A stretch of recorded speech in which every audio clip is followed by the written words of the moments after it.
Why is this guy's name different from these guys?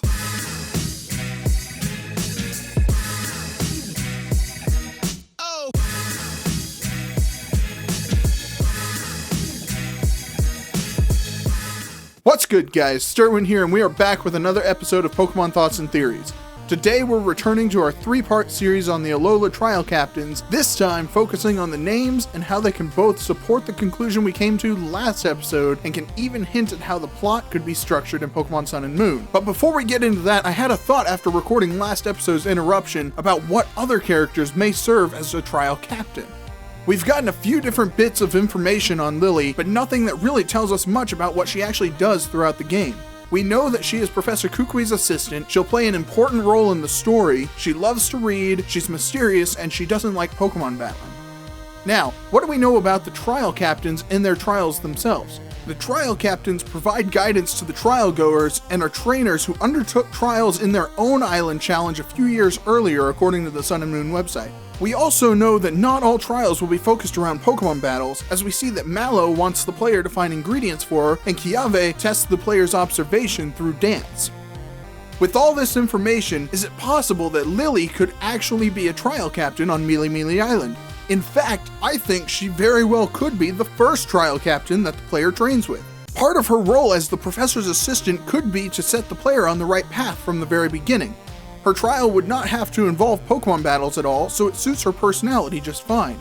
Another interesting detail that comes from the Sun and Moon website is that it says Lily is about the same age as your character, whereas with Hau, it says that he is the same age as your character. Could it be that she's actually a few years older than your character? Just old enough to have taken the island challenge herself years before? Also, each trial captain so far has been themed around their specialty type. I could see Lily specializing in normal type Pokemon with her white clothing theme and blonde hair. Plus, if we believe that she is the first trial captain, normal type would make some sense in that the quote-unquote generic normal type Pokemon, in this case Yungoos, is typically found within the first couple of routes. In addition to this, it seems like it is very possible that the totem Pokemon at the end of each trial could reflect the specialty type of the trial's captain. We've seen that Lurantis will be the totem Pokemon in Lush Jungle, which is also where Mallow, who specializes in grass types, holds her trial. The first totem Pokemon we were shown was Gumshoos, a normal type Pokemon. In addition to that, we see that the player's Litten is level 15 when he fights it. While this may seem a little high for the first totem Pokemon fight, if we think about it as the replacement for gyms, I don't think it is out of the question for the player to have a level 15, especially if it's his only Pokemon. Let me know what your thoughts are down below. Anyway, enough about that, let's jump back to our confirmed trial captains.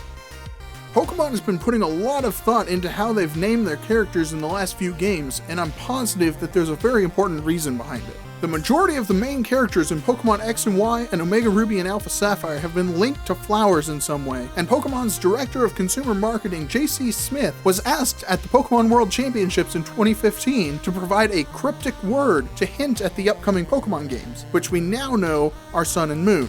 His response after a pause was, flowers. Were these names just Pokemon and Game Freak's way of hinting at the fact that these games were to take place in a region based on somewhere known for being tropical and having flowers? Or is there something much deeper going on here? After all, there are a lot of theories floating around out there linking Lily to Lysandre because his name in French is Fleur de Lis, which is an iconic French symbol based on the lily flower. So naturally, I did a little bit of digging into what the trial captains' names may be referring to, and boy was that a rabbit hole I should not have climbed into. What I found is that there are some very clear Hawaiian roots, and they generally have some close relation to the captain's specialty type. But at any rate, let's start with Mallow. Mallow's name comes from Malvaceae, also known as the Mallow family of plants. Many of the plants in this family are actually native to the Hawaiian Islands. Linking it closer to Mallow, oftentimes these plants sport simple flowers, some of which are similar to the one she wears in her hair, and bears fleshy berries like the ones she might use to cook with. Speaking of cooking, her trial, or at least one of her trials, will be to find her some ingredients, so her name ties into her trial as well. Interestingly enough, another Hawaiian flower within this family is the Hibiscus tiliaceus, or the Hau flower. Could there be some sort of connection there? Maybe a cousin or something like that? Or maybe it's just a sheer coincidence, but it is interesting at the very least. Next we have Lana. Lana is very simple and straightforward, as it is a common Hawaiian baby name, at least according to the traditional Hawaiian baby names page on AlohaFriends.com. But beyond that, its meaning is where we truly see a significant connection to the character. It means calm as still waters. Obviously there's the direct reference to water here, which is her specialty type, but also I believe her trial will be to relax whatever Pokemon is causing some vigorous splashing by the waterfalls. In other words, calming the waters.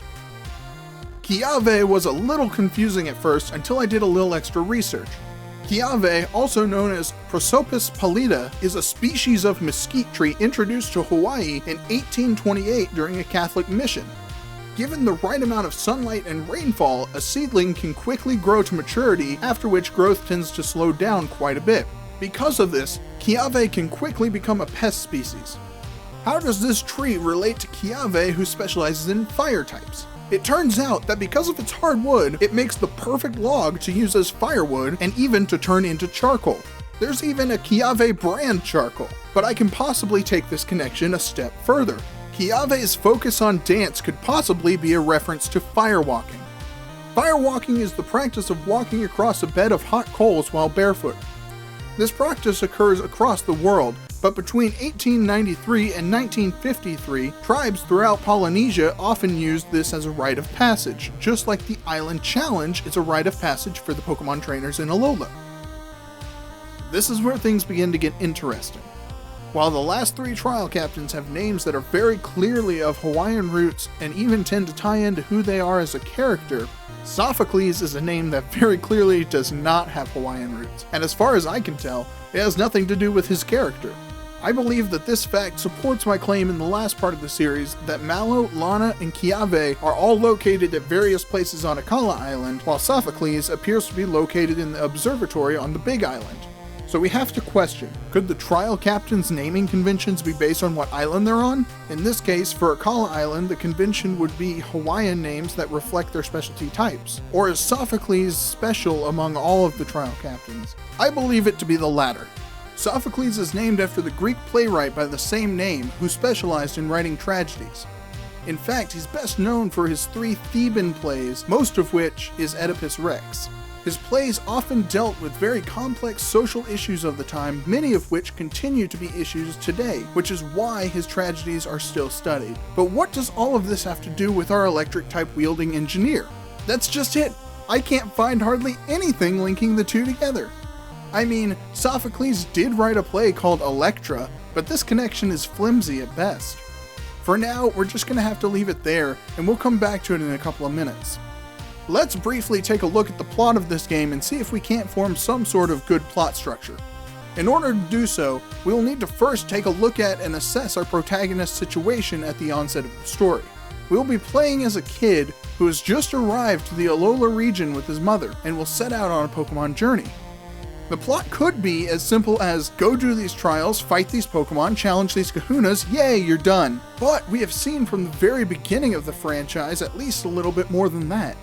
Sure, in Red and Blue, Team Rocket pretty much seemed like a glorified side quest to attain the Master Ball and tried to shock the player with a twist ending when they see that Giovanni is actually the 8th gym leader, but at least it's something a little bit more complex. We've also seen the great storytelling within and Ghetsis' story in Generation 5, but I think we may very well have a much deeper and possibly even darker storyline ahead of us for Pokemon Sun and Moon.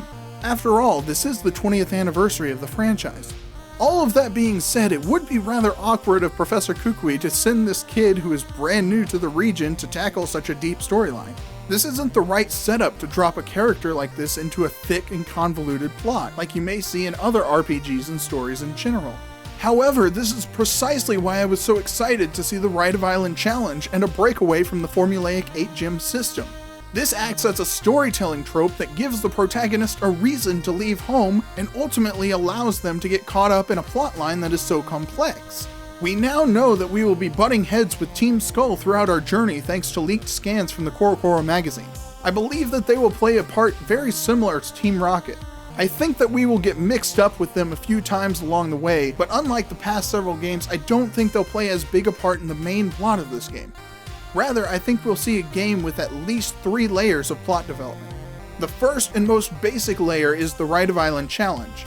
This will be the goal that our protagonist will set out to reach. The second layer, I believe, will involve Team Skull.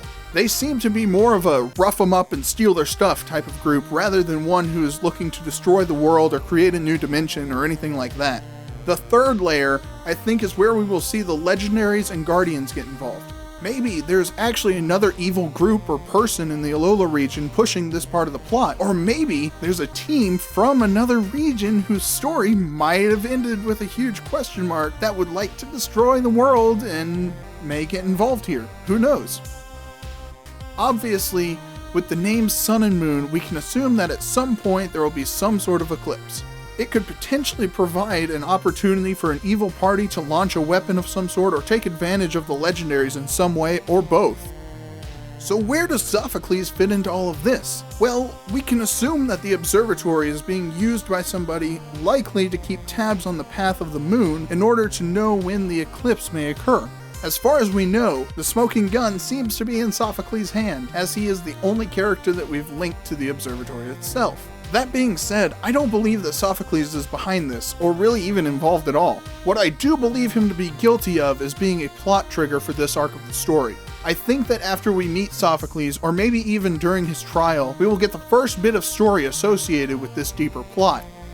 Obviously, there are some huge question marks at the end of X and Y that I believe will be answered in Sun and Moon, and there are certain characters that we don't seem to be done with. Remember when I mentioned how there are a bunch of characters named after flowers in the last few games? Well, there is one character, while not named after a flower, has a very significant connection to a flower Pokemon. And that's where we're going to end it today.